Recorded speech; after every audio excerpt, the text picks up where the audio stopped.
Boa noite. Boa noite. A Rússia afirma ter usado um míssil hipersônico pela primeira vez na guerra contra a Ucrânia. O confronto chega ao centro de Mariupol e dificulta o resgate dos moradores de uma região arrasada. O presidente ucraniano Volodymyr Zelensky pede um encontro com Vladimir Putin e diz que é hora de conversar. O ministro das Relações Exteriores da Rússia afirma que os laços com a China vão se fortalecer. Aqui no Brasil, o ministro do Supremo, Alexandre de Moraes, dá 24 horas para o aplicativo Telegram cumprir todas as medidas determinadas pela Justiça. A China volta a registrar mortes pela Covid depois de mais de um ano. No primeiro fim de semana, com as máscaras liberadas em São Paulo, o desafio é ampliar a vacinação das crianças. E uma operação delicada resgata um patrimônio do Rio São Francisco. A partir de agora, no Jornal Nacional.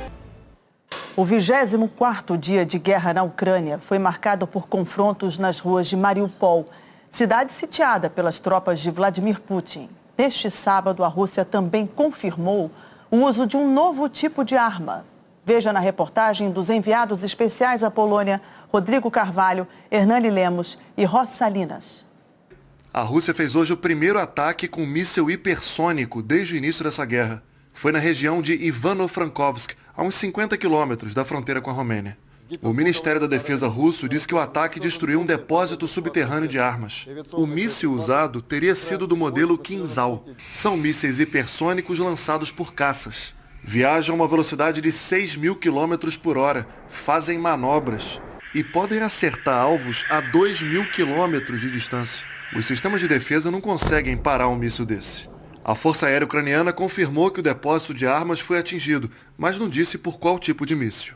Quando amanheceu, as operações de resgate ainda estavam em andamento na cidade portuária de Mykolaiv, onde um alojamento para soldados foi atacado com míssil.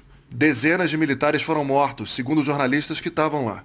Eles disseram que 2 caças russos despejaram bombas, destruindo vários prédios. Por todo o país, civis tentam proteger as ruas e se proteger. Alguns moradores de Mariupol chegaram a Zaporizhia. Não é que a paz esteja lá, é só um lugar menos bombardeado do que Mariupol, que foi devastada. Autoridades decretaram um toque de recolher de 38 horas para a cidade se preparar para um possível avanço das tropas russas. Ainda assim, para muita gente isso aqui é refúgio. Depois de viajar horas num carro caindo aos pedaços, essa senhora disse que Mariupol estava sem água, sem luz e que vinha se escondendo no porão da casa de uns vizinhos. O homem que viajou com família, cachorro e passarinho falou que no caminho viu corpos no meio da rua. O prefeito de Mariupol disse hoje que o exército ucraniano está tendo dificuldade para resgatar centenas de pessoas presas do porão do teatro atacado pela Rússia na quarta-feira. Pelo menos 800 pessoas ainda estariam lá. As autoridades dizem que as equipes só conseguem mexer nos escombros quando há uma pausa no confronto, o que não tem acontecido muito. Os ataques no centro da cidade se intensificaram. Na capital ucraniana, Kiev, o prefeito Vitaly Klitschko visitou tropas que estão protegendo a cidade. Num vídeo divulgado hoje, ele aparece conversando com militares e caminhando por trincheiras. Em Kharkiv, a segunda maior cidade da Ucrânia, bombeiros tentam encontrar corpos ou, quem sabe, sobreviventes de bombardeios. Esse homem estava embaixo dos escombros. Vladislav disse que vai ser grato aos bombeiros pelo resto da vida. O presidente da Ucrânia mandou um recado nesse sábado ao presidente russo Vladimir Putin. É hora de nos encontrarmos, é hora de conversar, é hora de reinstalar a integridade territorial da Ucrânia. Volodymyr Zelensky disse que negociações significativas sobre a segurança e a paz na Ucrânia são a única saída para que a Rússia diminua os danos de seus próprios erros. O conflito já dura 24 dias. A ONU diz que essa guerra matou até agora pelo menos 847 civis, entre eles 64 crianças. Mas ressalta que o total deve ser bem maior. É porque não é possível apurar com exatidão o número de vítimas fatais em meio aos bombardeios. E tem também essas outras vítimas. A invasão russa continua expulsando da Ucrânia milhares de pessoas por dia. Nesse sábado, o número de crianças refugiadas por causa da guerra na Ucrânia chegou a 1,5 milhão. O Unicef, Fundo das Nações Unidas para a Infância, reforçou a importância de medidas que protejam essas crianças. Por exemplo, que nos novos países elas tenham acesso à educação gratuita. Milhares de refugiados fizeram hoje fila no Estádio Nacional de Varsóvia. Era para tentar tirar um documento que vai permitir a identificação rápida dessas pessoas em agências de emprego, departamentos de assistência social, de educação e no sistema público de saúde também. O governo da Polônia fala que os refugiados que têm filho vão ter direito a uma ajuda financeira equivalente a mais ou menos $120, uns R$600 por criança. Muitas famílias precisam voltar 2, 3 vezes para conseguir o documento. A Agência de Refugiados da ONU vem alertando que a Europa toda tem que se preparar para atender essas pessoas da melhor forma possível. O governo da Ucrânia anunciou que mais de 6.600 pessoas conseguiram, neste sábado, escapar de áreas que estão sob ataque no país. Na madrugada deste sábado, as Forças Armadas da Ucrânia informaram que a Rússia conseguiu dominar todo o acesso ao mar de Azov. Essa é a parte do litoral ucraniano que fica entre a península da Crimeia, anexada pelos russos em 2014, e o território separatista de Donbass. Na guerra, as fronteiras marítimas são fundamentais do ponto de vista logístico, militar e também econômico. A história das guerras mostra que a conquista da terra passa pelo mar. Um exemplo emblemático é o da Segunda Guerra Mundial. Foi pela água que começou a vitória dos aliados, com o desembarque das tropas nas praias da Normandia no chamado Dia D. Controlar o litoral é parte fundamental de uma estratégia militar. E, segundo os especialistas, uma tática em andamento neste momento na costa da Ucrânia. O mapa mostra o avanço a partir da Península da Crimeia, anexada pela Rússia em 2014, onde fica a maior base naval russa no Mar Negro. Na região do Mar de Azov, as tropas de Putin já controlam Melitopol, Berdiansk e tentam tomar Mariupol, onde fica um porto importante. Do lado do Mar Negro, os russos já dominaram outra cidade portuária, Kherson, e agora tem no radar Odessa, a terceira cidade mais populosa da Ucrânia e onde fica o maior porto comercial do país.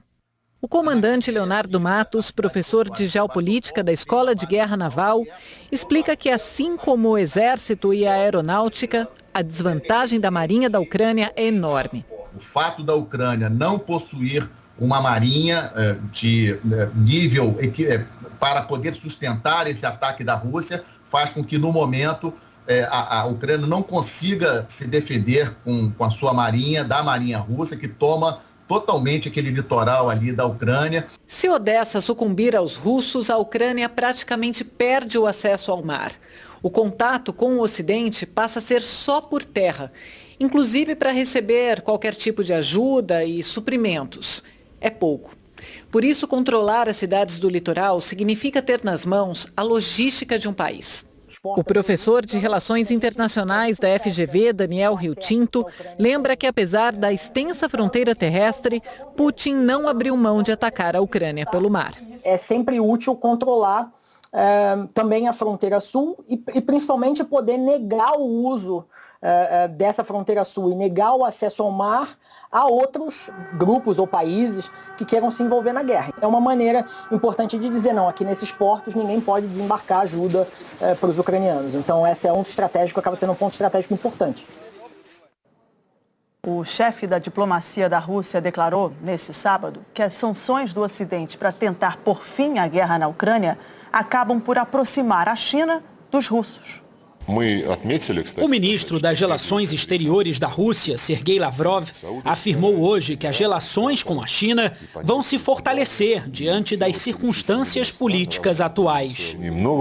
No momento em que o Ocidente está descaradamente minando todas as bases em que o sistema internacional se baseia, é claro que nós, como duas grandes potências, precisamos pensar em como continuar nesse mundo, disse Lavrov. Xi Jinping tem defendido o fim rápido da guerra, mas critica as sanções aplicadas contra a Rússia. Para o presidente chinês, os bloqueios econômicos podem levar a uma crise global. Líderes europeus dizem ter informações confiáveis de que o governo chinês considera prestar assistência militar à Rússia. Se isso de fato acontecer, a União Europeia já avisou que vai impor barreiras comerciais contra a China. A Polônia formalizou uma proposta para que o bloco europeu proíba qualquer relação comercial com a Rússia. O primeiro-ministro do Reino Unido descartou normalizar as relações com o país, como foi feito em 2014, depois da anexação da Crimeia. Boris Johnson descreveu as ações do Kremlin na Ucrânia como um ataque bárbaro contra civis inocentes, coisa que não se via desde os anos 40. Várias cidades europeias tiveram mais um sábado de protestos contra a invasão da Ucrânia. Manifestantes em Lisboa, Madrid e Paris pediram o fim imediato dos ataques. Estas manifestações significam o apoio forte de Portugal à Ucrânia neste tempo dramático. O presidente ucraniano Volodymyr Zelensky gravou um vídeo para os milhares de participantes de um protesto em Berna, capital da Suíça. Ele fez um apelo ao governo para que acabe com os privilégios que os oligarcas russos têm no país e sugeriu que eles tenham as contas congeladas. A Suíça não é integrante da União Europeia, mas adotou as sanções do bloco contra pessoas e empresas russas. A estimativa é que a Rússia tenha 213 bilhões de dólares guardados em bancos suíços. Uma das principais exigências da Rússia para acabar com a guerra é que a Ucrânia nunca faça parte da OTAN. O correspondente Ismar Madeira explica por que esse é um ponto fundamental do conflito. A localização geográfica da Ucrânia é considerada estratégica pela Rússia, que está incomodada com a possibilidade de adesão do país à Aliança Militar do Ocidente, principalmente desde 2008. O avanço da OTAN no leste europeu é uma preocupação antiga dos russos. A aliança tem hoje 30 países membros. E quase metade está perto da Rússia, formando uma espécie de cinturão. A Ucrânia é vista pelo presidente Vladimir Putin como um escudo. Isso porque, além da força militar de cada país integrante, a OTAN tem 4 bases multinacionais na região: Polônia, Lituânia, Letônia e Estônia, com soldados, tanques e aviões. Desde que foi criada em 1949, a aliança tem o compromisso de proteção mútua. Se um país for atacado, todos reagem em defesa. Mas o professor e ex-diretor do Instituto para Estudos sobre a Rússia da Universidade de Colômbia, Alexander Cooley, explicou que este não é o único motivo do interesse de Putin. Esta não é só uma briga por bloqueios de segurança. É uma luta pela orientação econômica da Ucrânia, entre se unir ao Ocidente ou se aproximar da Rússia e suas indústrias. Além disso, lembrou ele, a Ucrânia tem acesso ao Mar Negro e é uma importante área produtora de alimentos. Foi exatamente este o estopim que deu início ao conflito há quase uma década. A Ucrânia negociava um acordo econômico com a União Europeia, que previa, entre outras coisas, a criação de uma área de livre comércio. A ideia desagradou a Rússia e a tensão entre os dois países só piorou daí para frente. Em 2013, o então presidente ucraniano Viktor Yanukovych, que era aliado de Putin, renunciou ao acordo. Começou uma onda de protestos que resultou na destituição dele. Grupo se anexou à península da Crimeia, seu território, em 2014, depois de um referendo que foi contestado pela comunidade internacional. Agora, Vladimir Putin reconheceu a independência de 2 regiões controladas pelos separatistas, Donetsk e Luhansk. Uma das justificativas foram os laços históricos e culturais entre Rússia e Ucrânia. Cooley disse que Putin não está alcançando os objetivos que pretendia porque não conseguiu tomar a Ucrânia rapidamente e substituir o governo. A ironia são as razões pelas quais Putin pensou que as tropas russas seriam bem-vindas agora. Pesquisas mostravam que a aprovação do presidente ucraniano era muito baixa, em torno de 20%. Mas a invasão teve um efeito contrário. A popularidade de Volodymyr Zelensky subiu para mais de 90%. A verdade é que Putin realmente calculou mal. Putin really miscalculated. O Brasil recebeu 894 ucranianos desde o início da guerra. Nesse período, foram 28 pedidos de visto registrados na Polícia Federal. Pelas regras em vigor, cidadãos da Ucrânia podem passar até 90 dias no Brasil sem a necessidade de um visto. O Fantástico de amanhã vai mostrar as relações de traficantes internacionais de armas com o homem acusado de matar a vereadora Marielle Franco e o motorista Anderson Gomes. Depois do intervalo, o Supremo dá 24 horas para o Telegram cumprir todas as determinações judiciais. E a disparada do petróleo deixa os motoristas em dúvida na hora de abastecer. Uma nova decisão do ministro Alexandre de Moraes, do Supremo Tribunal Federal, deu 24 horas para que o aplicativo Telegram cumpra integralmente as medidas determinadas pela Justiça e evite a suspensão do funcionamento do aplicativo de mensagens no Brasil. O ministro Alexandre de Moraes tomou a nova decisão após o Supremo Tribunal Federal receber informações do Telegram sobre o cumprimento parcial de ordens judiciais. O Telegram alegou ao STF que houve um problema de comunicação com os e-mails da empresa, que teria recebido apenas parte das determinações judiciais. E se desculpou, indicando um e-mail específico para as autoridades brasileiras. De acordo com o ministro, o Telegram informou a adoção de várias medidas, resultando no cumprimento parcial das determinações judiciais. Entre elas, bloqueio de vários perfis relacionados ao blogueiro Alan dos Santos, o bloqueio de perfis adicionais que não tinham sido indicados pela corte, mas que tinham o mesmo padrão de postagem, e também afirmou que os canais do blogueiro não são monetizados e confirmou que o dono dos canais não recebeu fundos do Telegram. Em janeiro e fevereiro, Moraes tinha determinado o bloqueio dos perfis ligados a Alan dos Santos porque ele disseminava informações falsas.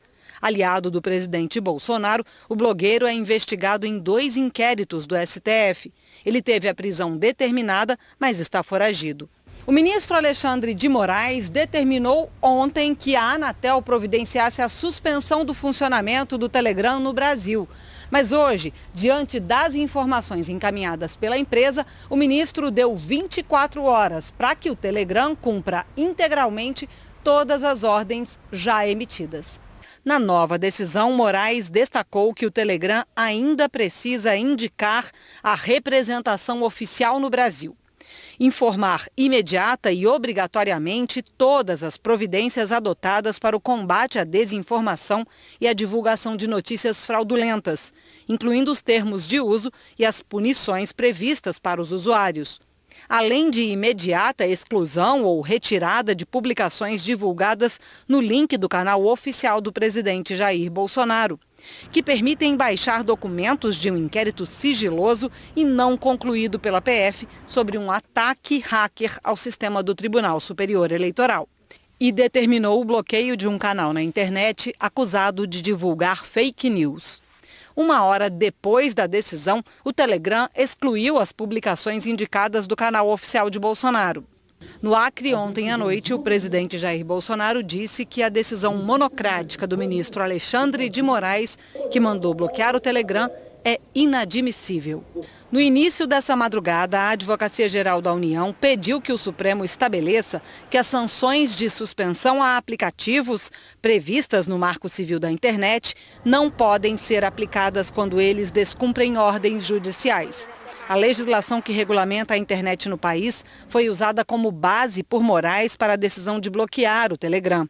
A AGU argumentou que eventual conduta antijurídica que se imputa aos investigados não pode reverberar automática e indistintamente em punição ou banimento de todos os demais usuários do serviço que se pretende suspender, sob pena de claros prejuízos.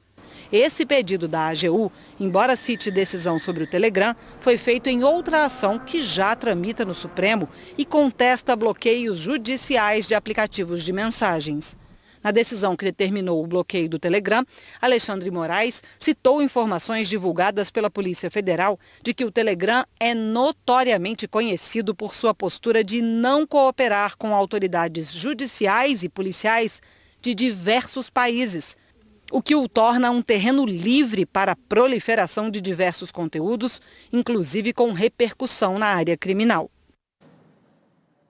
Um incêndio na garagem da Presidência da República, que fica atrás do Palácio do Planalto, chamou a atenção de quem passava hoje à tarde na esplanada dos Ministérios. A fumaça se espalhou rapidamente. Segundo os bombeiros, o local tinha muitos objetos inflamáveis e há indícios de que o fogo começou com um curto-circuito de uma lâmpada. Um procedimento administrativo será aberto para apurar as causas do incêndio. A Defesa Civil vai avaliar se há risco estrutural. De acordo com a Secretaria de Comunicação da Presidência, ninguém ficou ferido. O PSTU anunciou hoje a pré-candidatura de Vera Lúcia Pereira da Silva Salgado à presidência da República. O partido informou que vai registrar a candidatura dela no Tribunal Superior Eleitoral como Vera. A pré-candidata já foi representante do partido na disputa à presidência em 2018. Pernambucana, formada em Ciências Sociais, também concorreu à Prefeitura de São Paulo em 2020. Outros 5 partidos também já oficializaram as pré-candidaturas. O PDT com Ciro Gomes, o PSDB com João Dória, o Novo com Luiz Felipe Dávila, o MDB com Simone Tebet e o Unidade Popular com Leonardo Péricles. E mais 4 anunciaram os nomes, mas ainda não oficializaram as pré-candidaturas. O PL com Jair Bolsonaro, o União Brasil com Luiz Henrique Mandetta, o PT com Lula, o Podemos com Sérgio Moro. A guerra na Ucrânia tem pressionado ainda mais o preço do petróleo no mercado internacional. Economistas avaliam que essa alta não é pontual e as consequências fora do campo de batalha ainda devem se estender por muitos anos. A guerra na Ucrânia não é sobre a Ucrânia apenas. Nunca foi. Enquanto as tropas russas atravessavam a fronteira, o resto do mundo via o preço do barril de petróleo encostar nos $100. Era só o começo. A Europa e os Estados Unidos reagiram com sanções econômicas que dificultaram o comércio com a Rússia, grande exportadora de petróleo. E o preço explodiu, quase $130 na Bolsa de Londres. Mas nos dias seguintes parecia que oferta e demanda de óleo iam se equilibrar. De um lado, as negociações de paz alimentaram a expectativa pelo fim da guerra. Do outro, a China, grande consumidora de energia, decretou lockdown em centros econômicos importantes, depois de bater recorde de casos de Covid. O barril voltou a ser negociado abaixo dos $100. Durou pouco. Nos dias seguintes, o presidente da Rússia, Vladimir Putin, deixou claro que um acordo com a Ucrânia não está próximo. E o preço subiu de novo. Existe uma relação direta na medida em que a Rússia, sendo o segundo maior produtor de petróleo do mundo, se beneficia bastante, sim, do aumento do preço dentro do mercado internacional. Fica muito nítido dentro desse contexto que quanto maior for o preço do barril de petróleo, mais a Rússia está ganhando pelo produto. Os efeitos da guerra na Ucrânia vão além do preço do barril de petróleo. O conflito já começou a mexer nas relações internacionais. Os países europeus começaram a buscar alternativas às fontes de energia que vêm da Rússia e acabar com a atual dependência até 2030. Quanto mais tempo durarem as sanções, maior é o risco de a Rússia perder espaço nas transações internacionais de petróleo. Hoje, o ministro das Relações Exteriores da Rússia, Sergei Lavrov, fez um esforço para lembrar a importância do país no equilíbrio desse mercado. Lavrov disse que as atuais relações dos países da OPEC+, que reúne grandes produtores de petróleo, continuarão sendo necessárias, mesmo com novos participantes surgindo no comércio mundial de óleo. O que a gente enxerga nas últimas semanas no continente europeu é uma movimentação e uma transformação histórica de um plano de soberania energética da Europa, e que é muito significativo.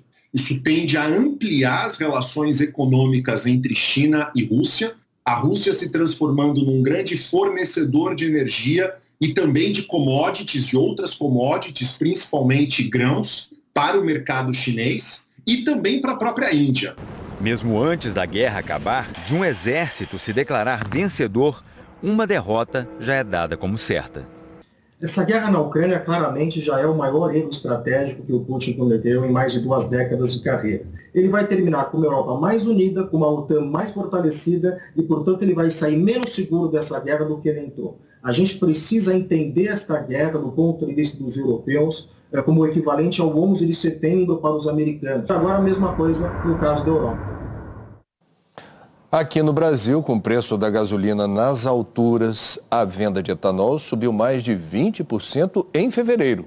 Só que essa vantagem de preço do etanol não deve durar muito, já que o álcool também sofre pressão com o aumento do diesel. Do combustível mais puro ao popular, essa inflação não poupa ninguém. Fica cada vez mais difícil acompanhar o giro da bomba. O motorista está perto de desistir. É uma situação muito complicada, porque tem gente que depende, né, do aplicativo também, e o emprego não está tão fácil também, né? Ainda mais nesse cenário crítico que a gente está vivendo. Para ganhar fôlego, ele escolheu o etanol. É que no último mês, o biocombustível ganhou vantagem competitiva. Na média do país, passou a custar 67,9% do valor da gasolina. Uma queda superior a 1 ponto percentual de janeiro para cá e de quase 10 pontos percentuais em 6 meses, nas contas da União da Indústria de Cana-de-Açúcar. Afogado pelas altas recentes, o consumidor respondeu depressa. A venda do etanol hidratado nas usinas do Centro-Sul bateu 1,11 bilhão de litros em fevereiro, 26,2% a mais que em janeiro. O bonito desse mercado é o consumidor, né? Ele é que domina esse mercado. Sempre ele vai buscar o combustível mais barato. Em alguns momentos, o combustível mais barato para ele é o etanol, em outros momentos, o combustível mais barato é a gasolina. Essa discussão extrapola o mercado de gasolina e etanol, porque, segundo economistas, o custo do transporte tem impacto direto em todos os setores da economia. Os combustíveis no Brasil já estavam caros quando a guerra na Ucrânia elevou o preço do petróleo no mercado internacional. E a queda recente de movimento nos postos é um indicador claro de queda na atividade econômica. Porque a gente usa muito produto para transporte e para entrega de mercadorias. Então caiu aqui, cai tudo. E a vantagem do preço do etanol pode durar pouco, porque não escapa da pressão sobre o diesel, que move o transporte da cana-de-açúcar. É só pensar que parte importante da mercadoria que roda no Brasil, que é transportada por caminhões que usam óleo diesel. Então, dessa maneira, você consegue pensar que o custo do transporte das mercadorias do sul para o norte, por exemplo, vai ser afetado pelo aumento do custo do combustível. Ver o preço do petróleo aumentar, você vai ver inevitavelmente uma série de setores sendo afetados por isso. E aí o consumidor, no final das contas, é quem vai pagar a conta. O que dá para fazer por perto, eu vou a pé e evito usar o carro. Completar o tanque do carro, eu acho que já faz anos já que eu não chego a falar completa. Caro demais. Então, absurdo, não dá. A seguir, os números da pandemia no Brasil. E o projeto pioneiro que está transformando uma favela no interior de São Paulo. O sábado teve postos de saúde abertos o dia inteiro em São Paulo para vacinação contra a Covid. Completar o esquema vacinal se tornou ainda mais importante agora que o uso de máscaras não é mais obrigatório no estado. Sabe programa de família? Então, na casa da Andréia, dia de vacinação é assim. Eu tomei a 3ª dose, ele tomou a 1ª e a 1ª. Na escola ainda tem pais que não deram a vacina, então a gente fica meio preocupado, né? O Derek já está até fazendo planos. Eu quero voltar a brincar com meus amigos, a correr na quadra com eles, sair dessa máscara. Hoje, quase 90 postos de saúde abriram na capital paulista para vacinar qualquer pessoa a partir dos 5 anos de idade. Peguei de surpresa, os dois. Eu cheguei e falei, vamos tomar vacina. Já, mãe? Não, tem que descer para tomar. Agora estou mais tranquila, com certeza. Dá pouco, é uma picada de abelha. Já esqueceu? Sim, já esqueci. Dá para agora jogar um videogame. Até agora, pouco mais de 30% das crianças entre 5 e 11 anos estão com o esquema vacinal completo no estado de São Paulo. Mas também ainda tem muito adulto que precisa colocar a carteirinha de vacinação em dia. São quase 3 milhões de pessoas que estão e quase 10 milhões já deveriam ter tomado a dose de reforço. A vacinação derrubou o número de casos e mortes provocados pela Covid. Até por isso, o governo de São Paulo acabou com a obrigação do uso de máscaras no estado. Agora, sem essa proteção, as vacinas se tornam ainda mais importantes. Renato Kifuri, diretor da Sociedade Brasileira de Imunizações, reforça que a pandemia não acabou e que o vírus continua circulando.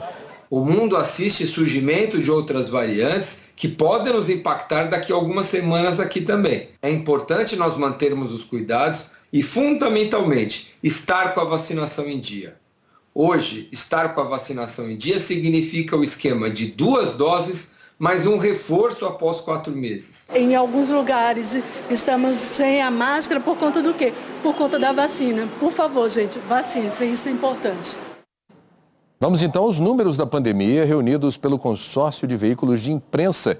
César Menezes, boa noite. Boa noite, André, Mariana, boa noite a todos em casa. Nas últimas 24 horas, o Brasil registrou 290 mortes por Covid. Desde o início da pandemia, são 657.157 vítimas. De ontem para hoje, foram 37 mil novos casos conhecidos. O total passa dos 29.600.000. A média de casos está em estabilidade, com uma redução de 6% na comparação com 2 semanas atrás. São 37.622 novos casos diários. A média de mortes segue em queda, de 28% hoje. Por dia, são 309 mortes em média. Agora, a vacinação.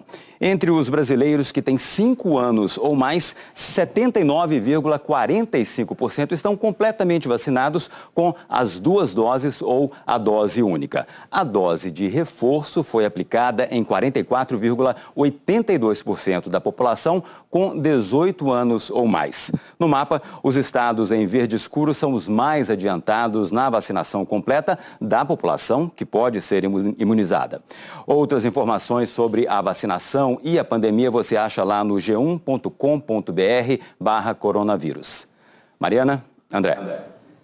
Obrigada, César. Boa noite.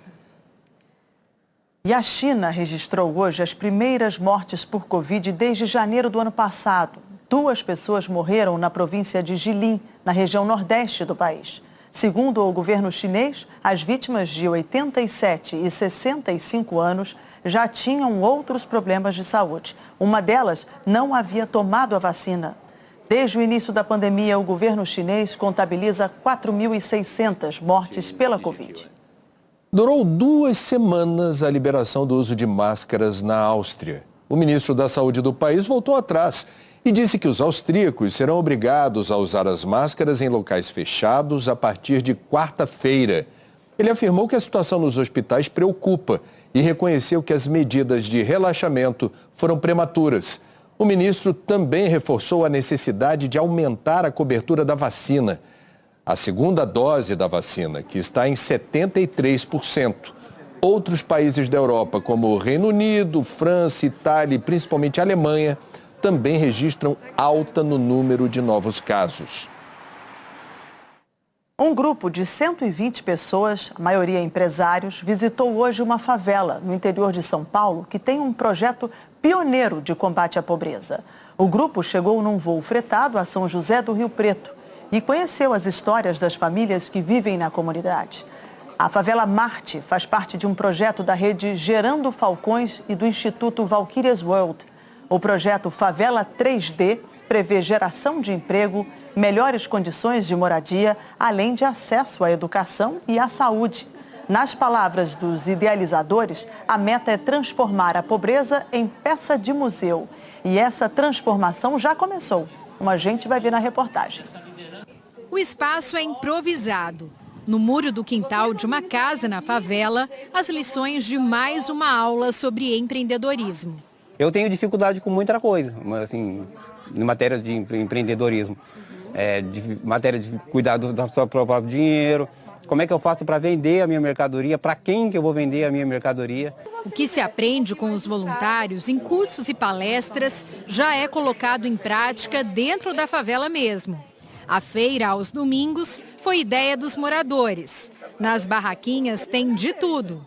É uma oportunidade que a gente tem para a gente crescer na vida e chegar um ponto da gente trabalhar para a gente mesmo. O acesso à qualificação profissional tem feito com que muitos moradores da favela invistam no sonho de abrir a própria empresa. Depois de fazer vários cursos, a Tayane transformou um cômodo da casa dela em salão de beleza. Hoje tem CNPJ, a agenda está sempre cheia, mas ela ainda tem um sonho: montar um espaço bem amplo para gerar empregos dentro da comunidade. Antes eu só fazia cabelo e unha. As pessoas chegavam, né, e perguntavam, tá vendo, você faz sobrancelha? Você faz maquiagem? Eu falava que não. Aí eu fui, fiz cursos e comecei a fazer. Aí aqui já faz tudo, no mesmo lugar. O projeto, que oferece qualificação, conta com a ajuda de voluntários, empresários e ONGs. Desde 2020, mais de 600 moradores já fizeram algum tipo de curso. Em pouco mais de um ano, 33 pessoas já abriram empresa na Favela Marte, em São José do Rio Preto. É um movimento de progresso social. O que a gente percebe é que no início da implementação do programa Favela 3D, nós trabalhávamos para que a favela tomasse conhecimento dos seus direitos. E agora chegou o momento em que a favela pauta a gente e começa a construir as soluções para a evolução e progresso social do seu próprio território. A Favela Marte vai receber 58 milhões de reais em investimentos públicos e privados. O projeto inclui uma praça onde os moradores vão ter acesso à internet e a cursos profissionalizantes. A previsão é que as obras fiquem prontas em até 3 anos. A estratégia é preparar os moradores da Favela Marte para uma nova realidade social. A comunidade, onde vivem 240 famílias, a maioria em situação de extrema pobreza, vai servir como modelo de um programa pioneiro no Brasil. A favela é a grande startup brasileira. É tanto que foi de lá que saiu a feijoada, o samba, o carnaval. A favela está sempre se reinventando e construindo tecnologias de sobrevivência, como transformar uma panela num chuveiro. Essa é coisa de empreendedor. E o empreendedorismo é a grande plataforma. O que a gente está criando nas favelas, estimulando o empreendedorismo, é uma forma de superar a pobreza e também a fome. Em Fortaleza, um projeto distribui hortaliças de graça para os idosos. Uma ajuda muito bem-vinda, no momento em que o preço dos alimentos está pesando no bolso. No cenário urbano da periferia de Fortaleza, um oásis verde de plantas orgânicas, espaço disputado pelos idosos da comunidade. Ai, eu me senti muito feliz de ver essa horta tão linda, a população toda, né? Só precisa ter mais de 60 anos para se inscrever e receber as hortaliças cultivadas sem agrotóxicos e em canteiros com fibra de coco, que retém mais água. É alimento saudável e de graça, pertinho de casa. Almoço, janto, usando ela aí. Tudo que vem vindo para a gente numa crise dessa, tudo se torna muito. Hoje eu vou comer logo 6 folhas de alface para começar. Para que a produção não pare e a distribuição possa ser feita a cada 15 dias, o cultivo é feito por revezamento, em 2 estufas. Enquanto uma está em pleno plantio, a outra já está pronta para colheita. Assim, os idosos têm sempre hortaliças no ponto para levar para casa. A dona Conceição não perde uma oportunidade. A verdura recebida é suficiente para 2 semanas de consumo da família. E o dinheiro que ela economiza ajuda nas despesas de casa. Para comprar água, né? E outras coisas que eu precisar. Um dia sagrado, eu tenho que ir. Pelo menos 1.100 idosos são atendidos por mês nas 4 hortas sociais espalhadas por Fortaleza. Elas são mantidas por uma ONG em parceria com a prefeitura. Esse projeto tem 3 pilares, né? A segurança alimentar, a agricultura urbana e a interação e inclusão deles. É que os próprios idosos também podem cultivar a terra. E este se torna também um espaço de convivência, terapia e aprendizado. Mexer na terra é muito bom, porque a gente aprende muito bem cultivar, plantar. Isso é ótimo para a gente. E sai feliz. Botei a mão na massa, fomos plantar, começamos do couve, o coentro, a alface. Agora nós estamos colhendo, recebendo. Aí hoje eu vou levando meu couve aqui, ó, que beleza. A seguir, os gols de sábado pelos campeonatos estaduais. E a medalha de ouro do brasileiro Darlan Romani no Mundial de Atletismo. Uma operação que levou 3 dias resgatou um patrimônio nacional das águas do Rio São Francisco. Por quase 2 meses, uma parte da história do Velho Chico ficou submersa. No dia 25 de janeiro, Lusitânia não suportou a força da água depois das cheias no Rio São Francisco e afundou. A embarcação é a última canoa de tolda da época do Brasil Colônia e é patrimônio histórico nacional reconhecida pelo IPHAN. O resgate não foi uma operação simples. A remoção exigiu esforço dos mergulhadores para não danificar ainda mais a estrutura. Eu não consegui colocar os tambores no fundo mesmo da quilha. Então eu estou ajustando para que ela consiga flutuar mais. 3 mergulhadores usaram a técnica de reflutuação, que injeta ar comprimido em tambores cheios de água em cada ponta da canoa. O desafio foi amarrar cuidadosamente os tambores. Havia muitas fissuras e buracos no casco. Durante a operação, toda a canoa foi inspecionada e grande parte das peças foi retirada. Essa é uma etapa importante para a reconstrução desse patrimônio. A restauração da Lusitânia ainda vai levar um bom tempo. Aos poucos, a canoa foi reaparecendo e surgiu bem diferente da embarcação que durante décadas cruzou o rio. As canoas passavam aqui, para mim era uma beleza. De noite, a lua clara, era uma beleza. A gente vai trabalhar para pensar nessa segunda etapa, né? Primeiro é resgatar, né, e preservar esse bem, que é um bem tombado, patrimonial e muito importante para a gente, muito importante para o IPHAN. E na sequência a gente vai ver quais são as próximas atitudes que a gente deverá tomar. Por enquanto não se sabe. Como não suportou navegar, Lusitânia foi rebocada por 9 horas até uma marina.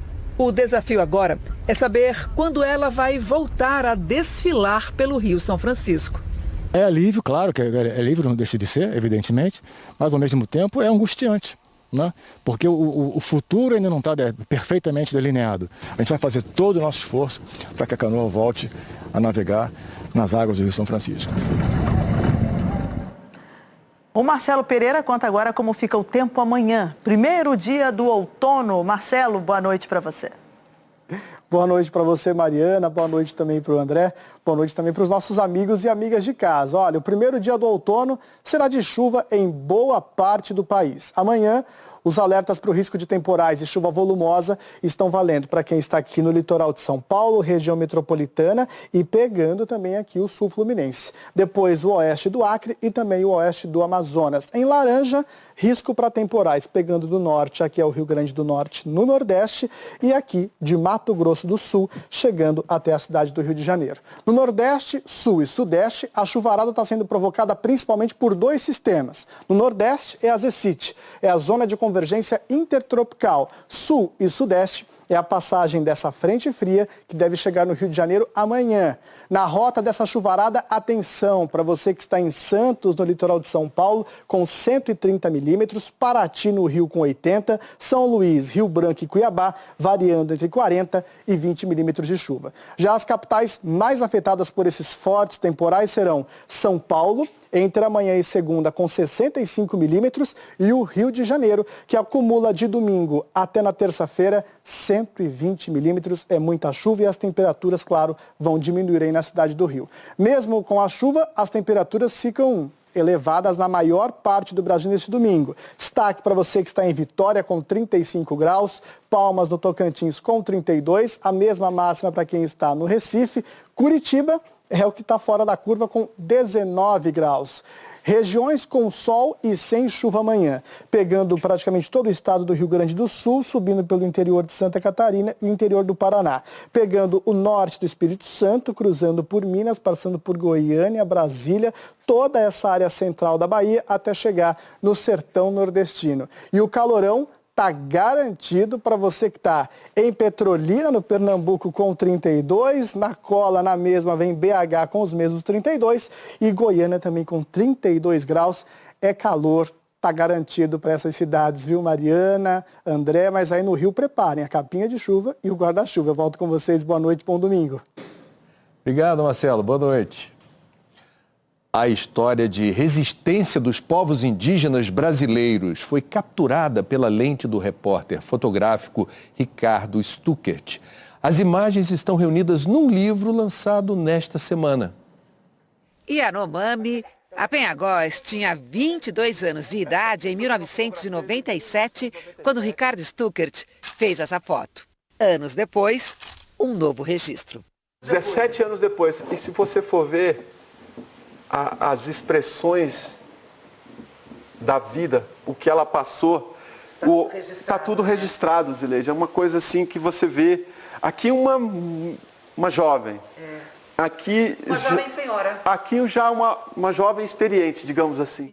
Começava assim um projeto diferente do dia a dia do Ricardo. Repórter fotográfico de política há mais de 30 anos, ele decidiu contar, dar voz aos indígenas. E assim nasceu o livro Povos Originários, Guerreiros do Tempo. Foram 7 anos na estrada, nos rios, mostrando 10 etnias, 10 povos, do Acre, Mato Grosso, Bahia, Alagoas, Amazonas. Registros de uma rotina, de rituais, de um pajé, dos povos isolados. Cada etnia teve ainda sua história contada por indígenas e antropólogos, como José Pimenta, que viveu um tempo com o povo Axaninca. A importância do livro é de dar visibilidade para esses povos indígenas e mostrar a história desses povos, de suas lutas, resistências, né, e também da grande capacidade de resiliência, né, desses povos indígenas. O livro mostra um pouco de como vive hoje quem descende dos primeiros habitantes do Brasil, a resistência deles. Quando os portugueses desembarcaram no Brasil, em 1500, havia, segundo a FUNAI, 3 milhões de indígenas. Já segundo os dados mais recentes do ISA, organização que atua com povos indígenas, são em torno de 750 mil. São eles que protegem a floresta. A água que a gente bebe, são eles que preservam. As melhores terras são deles porque eles preservam. Então, se nós não entendermos isso, que se nós não dermos voz a eles, o que será desse planeta? Voz que foi dada para a Penha. 2 fotos que mostram o orgulho de ser uma Yanomami. Ajudou muito. Preconceito, não ligo. Não vou mentir que eu sou Yanomami. Tu não é Yanomami, eu sou assim. Eu tenho minha etnia. Eu nunca menti a minha etnia. Tenho meu orgulho. O Grêmio venceu o Internacional na primeira partida da semifinal do Campeonato Gaúcho. Então, é hora dos gols de sábado pelos campeonatos estaduais. No contra-ataque, Nicolas lançou Elias, que avançou em velocidade e fez o primeiro do jogo. Grêmio 1-0. Bitelo aproveitou a saída errada do Inter e chutou de longe. O goleiro Daniel não conseguiu defender. Diego Souza, de pênalti, fez o terceiro. Na comemoração do gol, o jogador Lucas Silva, do Grêmio, foi atingido por um objeto arremessado da arquibancada, pois foi substituído. Grêmio 3-0 e vantagem para o jogo de volta na quarta-feira, hein? O Santos entrou em campo contra o Água Santa com risco de ser rebaixado para a segunda divisão do Campeonato Paulista. A situação ficou ainda pior quando Dadá Belmonte colocou o Água Santa na frente. Só que o Zanocelo, no rebote, empatou. O Ricardo Goulart virou a partida de peixinho. E o Kaique fez o terceiro do Santos. Rodrigo San diminuiu no fim, mas não foi suficiente. Santos venceu por 3-2 e se manteve na primeira divisão, mas não se classificou à fase final do Paulistão. O São Paulo já estava classificado para a próxima fase e recebeu o Botafogo de Ribeirão Preto. Depois do cruzamento do Rigoni, ninguém encostou na bola e ela foi direto para o gol. Jean empatou para o Botafogo. E Luciano deu a vitória para o São Paulo, 2-1. O Atlético terminou a primeira fase do Campeonato Mineiro na frente. Hoje, o Galo venceu a Caldense com gols de Eduardo Sacha, Vargas de fora da área e Hulk, é claro. Atlético 3, Caldense 0. O Cruzeiro também já estava classificado para a próxima fase e enfrentou o Patrocinense, que venceu. Jonathan Zobina e Samuel fizeram 2-0 para o Patrocinense. E Adriano diminuiu 2-1. O América Mineiro venceu o Tombense por 1-0, gol do Gustavo. O Atlético Goianiense superou Vila Nova na primeira partida da semifinal do Campeonato Goiano. 3-2 e vantagem para o jogo da volta. O Cuiabá está na final do Campeonato Mato Grossense. 3-0 em cima do Dom Bosco. Mesmo placar da vitória do Curitiba sobre o Cianorte no Campeonato Paranaense. Coxa na semi. E o Brusque se classificou para as semifinais do Campeonato Catarinense ao empatar em 0-0 com o Avaí. Amanhã o Esporte Espetacular fala dos campeonatos estaduais e traz muitas outras atrações. O brasileiro Darlan Romani conquistou a medalha de ouro do arremesso de peso no Mundial de Atletismo em pista coberta. Darlan atingiu a marca de 22 metros e 53 centímetros. E superou, inclusive, o atual bicampeão olímpico, o americano Ryan Krause. Ele é o primeiro brasileiro a se tornar campeão mundial no arremesso de peso. No salto em altura, o ouro ficou com a ucraniana Yaroslava Marhutka, que bateu a marca de 2 metros e 2 centímetros. Yaroslava é uma das 6 atletas ucranianas presentes no Mundial, que está sendo disputado em Belgrado, na Sérvia. Ela disse que a equipe da Ucrânia deixou o país em uma viagem de carro que durou 3 dias, ao som de sirenes e de explosões. Parabéns, Yaroslava, e parabéns, Darlan. O Jornal Nacional termina aqui. Boa noite para você. Boa noite, um domingo de paz para você. Fala galera, beleza? Aqui quem fala é o Diego, aqui do canal Diego Esportes, e tô chegando para te avisar que hoje tem Raio Vallecano e Atlético de Madrid pela 29ª rodada do Campeonato Espanhol, e no vídeo de hoje você vai ficar por dentro de tudo sobre esse jogo, as principais e últimas informações da equipe do Raio Vallecano e também as últimas notícias da equipe do Atlético de Madrid. O Raio Vallecano, que vem a 5 jogos sem vencer, precisa da vitória, porque está começando a olhar de perto a zona de rebaixamento. Já o Atlético de Madrid também vem para cima, que é a vitória, porque sonha com a vice-liderança. Então, se você é torcedor do Raio Vallecano ou torcedor do Atlético de Madrid, já faça o convite. Se inscreva agora aqui no nosso canal, já vai deixando aquele like no vídeo para nos ajudar. Ativa também o sininho de notificação para você receber nossos próximos vídeos. E comenta aí embaixo o seu palpite, porque neste sábado, Raio Vallecano e Atlético de Madrid se enfrentam a partir das 5 horas da tarde, no horário de Brasília, pela 29ª rodada do Campeonato Espanhol, no estádio Vallecas, em Madrid. O Raio Vallecano vem na 14ª colocação do campeonato, com 32 pontos ganhos, e não vence sua partida a 5 jogos. Por isso deve colocar a campo hoje os seus principais jogadores, para tentar buscar a vitória contra o Atlético de Madrid. Já o Atlético de Madrid vem de classificação histórica em cima do Manchester United de Cristiano Ronaldo. Na última semana, derrotou o time e garantiu a classificação para as quartas de final da Champions. Agora volta a se concentrar no Campeonato Espanhol, enquanto continua a busca pela vice-liderança. Por fim, a equipe aparece na 4ª colocação e tem 51 pontos ganhos. A equipe do Raio Vallecano tem alguns desfalques para a partida de hoje. O Nai Lopes, o Falcão Garcia, o Merkelans e o Esteban Savic seguem fora da partida, não vão para o jogo hoje. Provável escalação então da equipe do Raio Vallecano deve ter Dimitrievs, Bailu, Soares, Catena e Garcia, Comessana e Valentim, Pepe, Trejo, Palazón e Guardiola. Já pelo lado do Atlético de Madrid, existe a possibilidade de Kondogbia aparecer entre os titulares no jogo de hoje. Então, portanto, a provável escalação da equipe do Atlético de Madrid deve ter Oblak, Hermoso, Jiménez, Savic e Renan Lodi, Depou, Coque, Griezmann e Llorente, João Félix e Soares. O jogo de hoje ele vai ser apitado por José Luiz Munueira Monteiro, e no VAR teremos o Davi Medier Jiménez. Atualmente a campanha do Raio Vallecano, como a gente já disse, é a 14ª colocação com 32 pontos ganhos. São 9 vitórias, 5 empates e 13 derrotas. São 29 gols marcados e 33 sofridos, um saldo de -4. Já a equipe do Atlético de Madrid atualmente ocupa a 4ª colocação com 51 pontos ganhos, mesma pontuação do terceiro colocado, que é o Barcelona.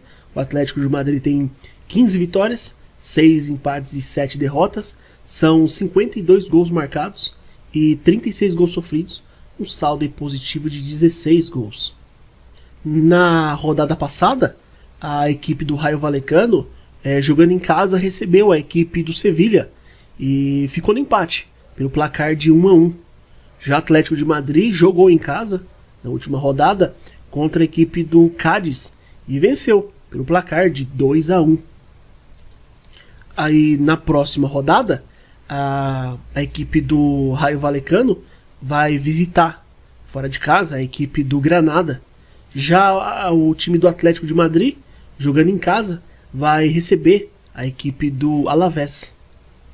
O jogo do Atlético de Madrid está marcado para acontecer dia 2, sábado agora, e o jogo do Raio Vallecano está marcado para o dia 3. Então é isso, rapaziada. Desejamos a todos um ótimo jogo, que vença o melhor, fiquem todos com Deus e até a próxima.